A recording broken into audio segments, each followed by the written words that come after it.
Buenos días, hoy te voy a mostrar cómo dividir pantalla en REALME GT3.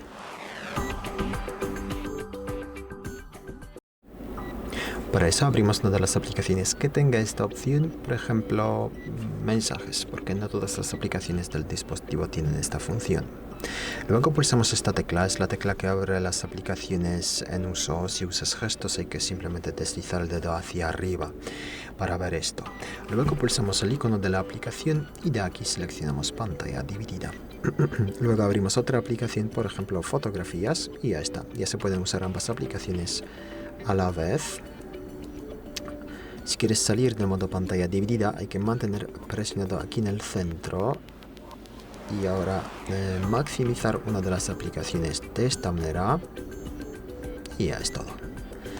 Muchas gracias por ver el vídeo, te invito a comentario abajo, suscribirte al canal. Hasta luego.